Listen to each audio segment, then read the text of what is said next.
Chicos, tengan ustedes muy buenos días, bienvenidos a la clase de literatura y en esta oportunidad tenemos el siglo de oro español en cuanto a la lírica. Bien, tenemos que situarnos en todo caso en el contexto histórico de esta parte de esta literatura. Bien, tenemos que saber y recordar que el Renacimiento surge en Italia aproximadamente en el siglo XIV. Asimismo, este Renacimiento se difunde en toda Europa en el siglo XV hasta el siglo XVI. También el Renacimiento impuso una economía urbana y mercantil, ya que anteriormente en la Edad Media pues tenían otro tipo de economía que era netamente agrarista.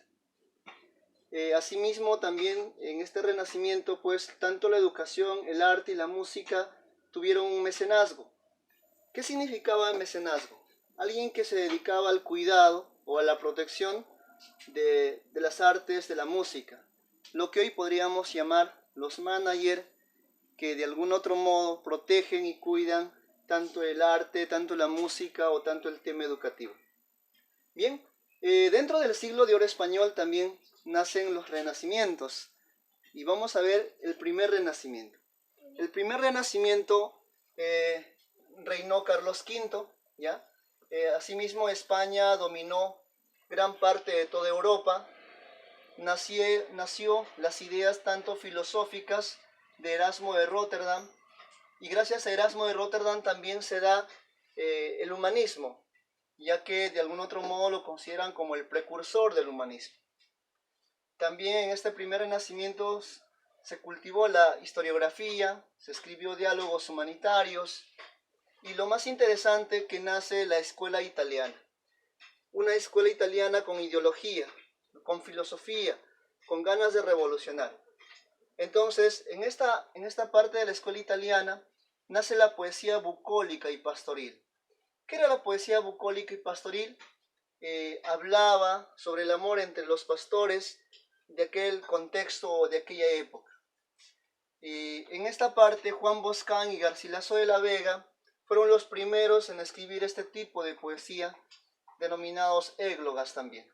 ¿Ya? Vamos a ver ahora algunas obras de Garcilaso de la Vega. Él, por ejemplo, compone 3 églogas, ¿no? La primera égloga es de Salicio y Nemoroso, la segunda de Albino y Camila, y la tercera de Tirreno y Alcina. Los 3 hablan sobre el amor entre pastores. Asimismo, él tiene 38 sonetos. Tenemos que recordar que los sonetos consta de dos estrofas, ¿ya? Con versos de, perdón, dos estrofas con 4 versos, ¿ya? Y 2 estrofas de 3 versos. Es el soneto clásico. También compone 2 elegías, y recordaremos que las elegías son los poemas netamente nostálgicos. También compone 5 canciones y una epístola. La epístola, no se olviden que es una carta netamente de declaración de amor. Bien, en esto hemos tenido que ver en cuanto a las obras de Garcilaso. Ahora vamos a pasar al segundo renacimiento. En el segundo renacimiento, pues, estaba al margen del reinado de Felipe II. Aquel entonces se intensificó la vida religiosa del siglo XVI, ya que había una preocupación, porque anteriormente estábamos en la Edad Media y el centro de todas las cosas era el cristianismo o Dios. Sin embargo, ya con este renacimiento había una preocupación. ¿Por qué? Porque había una revolución en cuanto a las ideas, en cuanto a cambiar nuestro modo de pensar. En esta parte de este renacimiento surge la escuela salmantina, también otra escuela con otro tipo de ideología, sin embargo, también algo que tenían en común. A ver, acá el representante es Fray Luis de León.